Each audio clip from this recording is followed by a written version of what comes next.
اعوذ باللہ من الشیطان الرجیم بسم اللہ الرحمن الرحیم۔ سورہ نساء مکمل ہوئی۔ اب اللہ کا نام لے کر اس گروپ کی جو آخری صورت ہے، اور یہ نوٹ کر لیجئے کہ جو ہمارا منزلوں کا میں نے نظام آپ کو بتایا تھا، پہلی منزل ختم ہو گئی ہے۔ یہ سورہ مائدہ سے المنزل 2 یہ شروع ہو رہی ہے، المنزل 2 دوسری منزل شروع ہو گئی۔ لیکن جو مکی اور مدنی صورتوں کے گروپ ہیں وہ ابھی ختم نہیں ہوا۔ پہلا وہ تو یہ کہ مکی صورت سورہ فاتحہ، مدنی کا ایک گروپ البقرہ اور آل عمران، دوسرا گروپ النساء اور المائدہ، المائدہ مل کر پھر جا کر جو گروپ ہے مکی مدنی کا وہ ختم ہوگا جبکہ مائدہ ختم ہوگی۔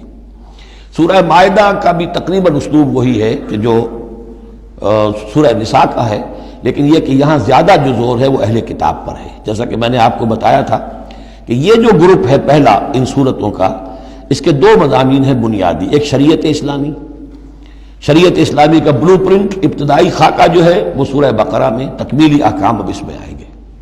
دوسرے اہل کتاب پر اتمام حجت اور آخری درجے میں دعوت، آخری فیصلہ کن باتیں جو ہیں وہ آپ کو اب ملیں گی اس سورہ مبارکہ میں۔ بسم اللہ الرحمن الرحیم۔ یا ایھا الذین آمنوا اوفوا بالعقود۔ سورہ نساء شروع ہوئی تھی یا ایھا الناس سے، اے لوگو۔ یہاں بس فرق یہ ہے کہ یا ایھا الذین آمنوا، اہل ایمان، اپنے عہدوں کو، معاہدوں کو، قول و قرار کو پورا کیا کرو۔ اب جو سمجھ لیجئے کہ سماجی زندگی جتنی انسان کی ہے وہ معاہدوں پر قائم ہے۔ Even marriage is a social contract. شادی کیا ہے؟ ایک معاہدہ ہے، ایک مرد ایک عورت کے مابین ساتھ رہنے کا، ساتھ زندگی گزارنے کا۔ اس کے کچھ حقوق ہیں، کچھ فرائض ہیں، بیوی کے حقوق، شوہر اور اس کے فرائض، اور شوہر کے حقوق اور اس کے فرائض، معاہدہ ہے۔ بڑے بڑے کاروبار جو ہیں وہ معاہدوں کی شکل میں ہوتے ہیں، تو معاہدہ ہے۔ اور بھی سوشل کانٹریکٹس ہیں کہ جو ہمارے ہاں employer employee relationship is a contract, یا جو سیاسی نظام ہے، عہدے ہیں، مناصب ہیں، ان کی ذمہ داریاں ہیں، ان کے پریویلیجز ہیں، یہ آپ کی ذمہ داریاں ہیں، یہ آپ کے اختیارات ہیں۔ تو ایک ہی شے اگر پوری ہو جائے، اوفوا بالعقود، جو بھی عقد ہو، عقد کہتے ہیں گرہ کو، عقدہ کہتے ہیں، عقدہ گرہ۔ عقد ہے کوئی چیز بند گئی، بس طے ہو گئی، فیصلہ ہو گیا، وہ عقود ہے۔ احلت لکم بہیمۃ الانعام الا ما یتلی علیکم، تمہارے لیے تمام جو مویشی کی نوعیت کے حیوانات ہیں وہ حلال کر دیے گئے، ان کا گوشت کھانا، سوائے اس کے جو تمہیں پڑھ کر سنائے جاتے ہیں۔ یعنی ان میں خنزیر ہے وہ حرام ہے، اور مردار اگر ہے تو حرام ہے، وغیرہ وغیرہ، وہ بعد میں آ جائے گا۔ لیکن باقی جو مویشی، وہ ہوش نہیں، شیر چیتا جو وحشی ہیں یہ نہیں، جو مویشی قسم کے، ہرن ہے، نیل گائے ہے، اور اس طرح کی چیزیں جو بھی ہیں کہ جو عام طور پر وہ گوشت خور نہیں ہے، بلکہ یہ کہ سبزے کے اوپر ان کا گزارا ہوتا ہے، یہ ساری چیزیں جو ہیں یہ تمہارے لیے حلال کی گئی ہیں۔ غیر محل الصید وانتم حرم، ایک تم پر پابندی ہے کہ اگر حج کے لیے احرام باندھا ہوا ہو یا عمرے کے لیے تو تم اس حالت میں شکار نہیں کر سکتے۔ ان اللہ یحکم ما یرید، یہ اللہ کا اختیار ہے، وہ فیصلہ کرتا ہے، حکم دیتا ہے جو چاہتا ہے۔ یا ایھا الذین آمنوا لا تحلوا شعائر اللہ ولا الشہر الحرام ولا الہدی ولا القلائد ولا عامین البیت الحرام، اہل ایمان مت بے حرمتی کرو اللہ کے شعائر کی، مت حلال کر لیا کرو، بے حرمتی کر دیا کرو اللہ کے شعائر کی، اور نہ حرمت والے مہینوں کی، اور نہ ہدی کے جانوروں کی، جو جانور لے کے جائے جاتے تھے کعبے کی طرف حج کے لیے یا عمرے کے لیے ساتھ لے کر جاتے تھے، ولا القلائد، اور ان کے گلوں کے اندر پٹے ڈال دیے جاتے تھے علامت کے طور پر کہ اب یہ کعبے کی طرف جا رہے ہیں، ولا عامین البیت الحرام، اور نہ وہ حاجی لوگ کہ جو بیت حرام کی طرف چل رہے ہیں، قصد کر رہے ہیں، جا رہے ہیں۔ اب وہ بھی ان کی بھی ایک نسبت ہو گئی ہے کہ یہ سفر کر رہے ہیں تو اللہ کے گھر کے مسافر ہیں۔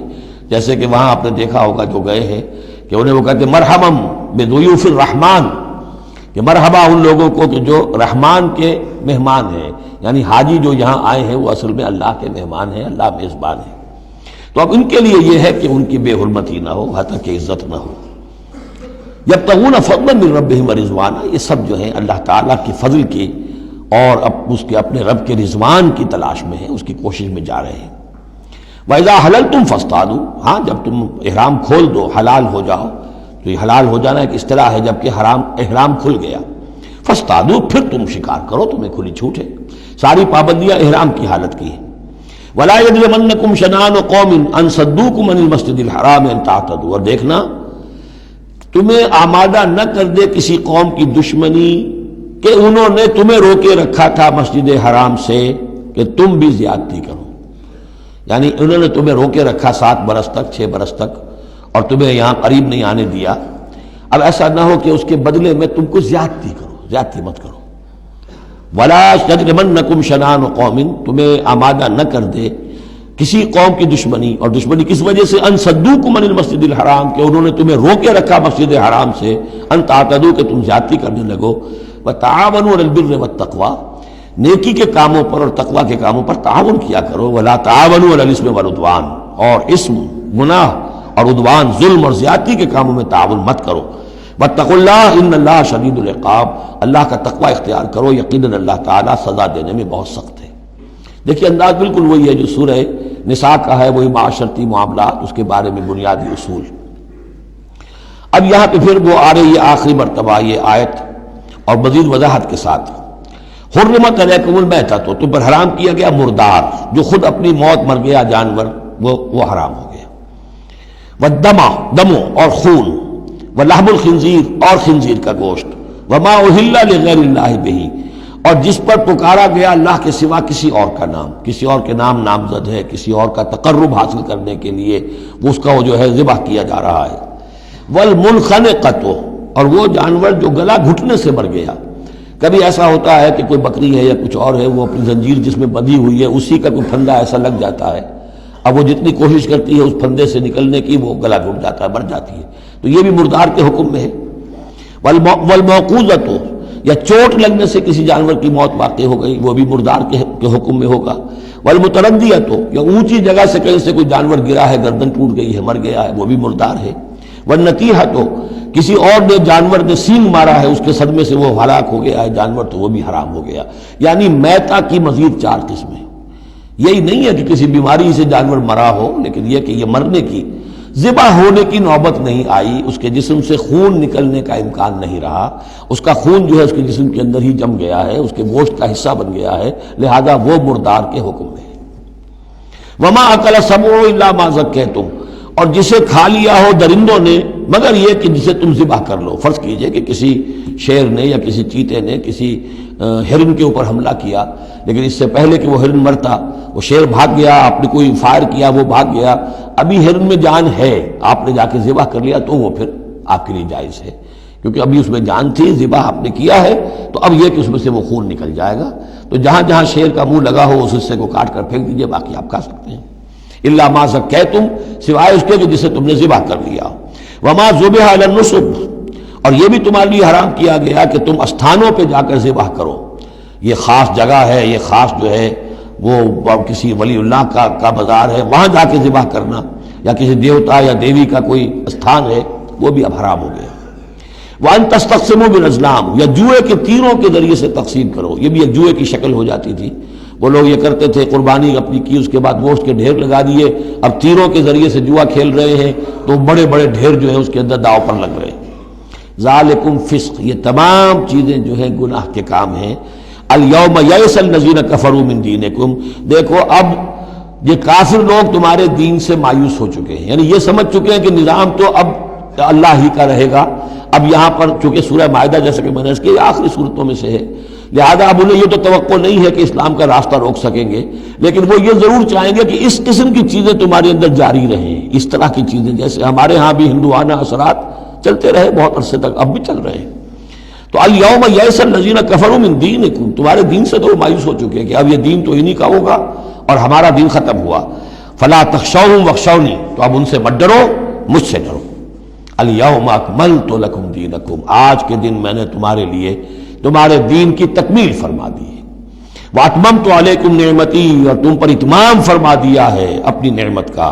ورضیت لکم الاسلام دینا، اور تمہارے لیے میں نے پسند کر لیا ہے ہمیشہ ہمیشہ کے لیے میرے ہاں پسندیدہ اور مقبول دین صرف اسلام ہے. فمن اضطر فی مخمصۃ، اب یہ جو حکم دیا گیا تھا یہ چیزیں حرام ہیں، تو لیکن کوئی شخص اگر اضطرار میں آ جائے، شدید فاقہ ہے، بھوک ہے، جان نکل رہی ہے، غیر متجانف لاسم، اس میں گناہ کی طرف کوئی رجحان نہ ہو، کوئی شرارت دل کے اندر نہ ہو کہ میں نے واقعی یہ سور حرام ہے لیکن ذرا چکھ کے دیکھنا ہی ہے آج تو کیسا ہے، نہیں، جان پر بنی ہوئی ہے لیکن اس قسم کا خیال کوئی نہ ہو۔ فإن اللہ غفور الرحیم، تو اللہ تعالیٰ غفور اور رحیم ہے۔ یسألونک ماذا أحل لهم، اے نبی آپ سے پوچھتے ہیں کہ ان کے لیے کیا کچھ حلال ہے۔ قل أحل لكم الطیبات، تمہارے لیے سب پاکیزہ چیزیں حلال کر دی گئیں۔ وما علمتم من الجوارح مکلبین تعلمونہن مما علمکم اللہ، اور جو تم چھوڑتے ہو سدھاتے ہو شکاری جانوروں کو جنہیں تم چھوڑتے ہو شکار کے لیے، انہیں تم نے سدھایا ہے سکھایا ہے اس میں سے کہ جو اللہ نے تمہیں سکھایا ہے۔ فَكُلُوا مِمَّا أَمْسَكْنَا عَلَيْكُمْ، تو اب وہ اگر جا کر آپ نے کتا چھوڑا ہے، اس نے خرگوش کو پکڑ لیا ہے یا کسی اور جانور کو، فَإِنْ أَمْسَكْنَا عَلَيْكُمْ، اگر انہوں نے روکے رکھا ہے تمہارے لیے اس شکار کو تو اس کو کھاؤ۔ وَاذْكُرُوا اسْمَ اللَّهِ عَلَيْهِ، اس پر اللہ کا نام لو۔ وَاتَّقُوا اللَّهَ، اور اللہ تعالیٰ کا تقوی اختیار کرو۔ إِنَّ اللَّهَ سَرِيعُ الْحِسَابِ، یقیناً اللہ تعالیٰ حساب لینے میں بہت جلدی کرتا ہے، یا حساب لینے میں اسے دیر نہیں لگتی۔ صدق اللہ العظیم۔